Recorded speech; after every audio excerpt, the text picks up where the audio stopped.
ஆன்மீக நண்பர்கள் அனைவருக்கும் அன்பு கலந்த வணக்கங்கள்.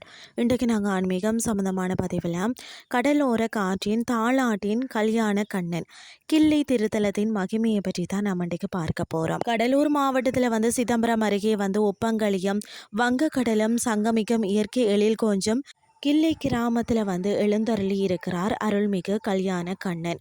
அமைதியும் அருளையும் ஒரு சேர வழங்கும் இந்த ஆலயத்தின் சிறப்புகளை பற்றி தான் நாம் இன்றைக்கு பார்க்க போகிறோம். அதாவது பார்த்தீங்கன்னு சொன்னால் பக்தியால் எழுந்த ஆலயம்னு சொல்லப்படுகிறது. சுமார் 200 ஆண்டுகளுக்கு முன்பு பார்த்தீங்கன்னா இந்த பகுதியில் படமாக வச்சு தங்கள் குலதெய்வமாக வழிபட்டு வந்தனராம். காலப்போக்கில் அந்த பகுதி இளைஞர்களின் விடாமுயற்சியாலும் ஊர் மக்களின் பங்களிப்பாலும் தான் இன்று ஒரு அழகான கோயிலாக இது உருவெடுத்துள்ளது. ஆலயத்தின் தனி சிறப்புகள் பார்த்தீங்கன்னு சொன்னால் கோயிலின் விமானத்தில் சங்கு சக்கரம் திருநாமத்துடன் 6 கருடாழ்வார்கள் காவல் காக்கிறார்கள். குறிப்பாக வெள்ளை பசுவின் மீது கண்ணன் அமர்ந்திருக்கக்கூடிய இந்த சிற்பமும் காண்போரை கவரும் வண்ணம் அமைந்துள்ளதுன்னே சொல்லலாம். அது மட்டும் இல்லாமல் பார்த்தீங்கன்னு சொன்னால் இந்த பகுதி மக்கள் தங்கள் ஆடு மாடுகள் நோய் நொடிகள் இன்றி பெருகணும், பால் வளம் சிறக்கணும்னு சொல்லியும் இந்த கண்ணனை பார்த்தீங்கன்னா தங்களுடைய உற்ற தோழனாக எண்ணி வழிபாடு செய்கிறார்களாம்.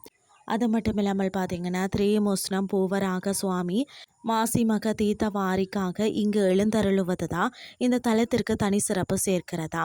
மற்றது பார்த்தீங்கன்னா பக்தர்களின் நம்பிக்கை என்னன்னு சொல்லி பார்த்தீங்கன்னா திருமண தடையால் வருந்துவோர் இந்த கண்ணனை வேண்டிக் கொள்ள விரைவில் நல்ல வரன் அமையும் என்பது நம்பிக்கை.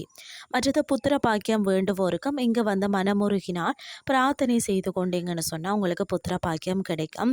மாணவர்கள் கல்வியில் சிறந்து விளங்கவும் ஞானம் பெறவும் இந்த தலத்திற்கு வருகை தாரார்களாம். மற்றது நேர்த்திக்கடன் பார்த்தீங்கன்னா நெய் தீபம் ஏற்றுதல், மற்றது தானியங்களை காணிக்கையாக வழங்குதல் இங்கு விசேஷமாம். பிச்சவாரம் சுற்றுலா செல்றவங்க அருகில் இருக்கக்கூடிய இந்த அமைதி மிக கல்யாண கண்ணன் ஆலயத்திற்கு சென்று தரிசனம் செய்து அருள் பெற்றுக்கொள்ளுங்கள் என்று சொல்லி கூறிக்கொண்டு இன்றைய ஆன்மீகம் சார்ந்த பதிவை நிறைவு செய்து கொள்கிறேன். இதே மாதிரி மற்றொரு ஆன்மீகம் சார்ந்த பதிவோடு உங்களை சந்திக்கிறேன். நன்றி.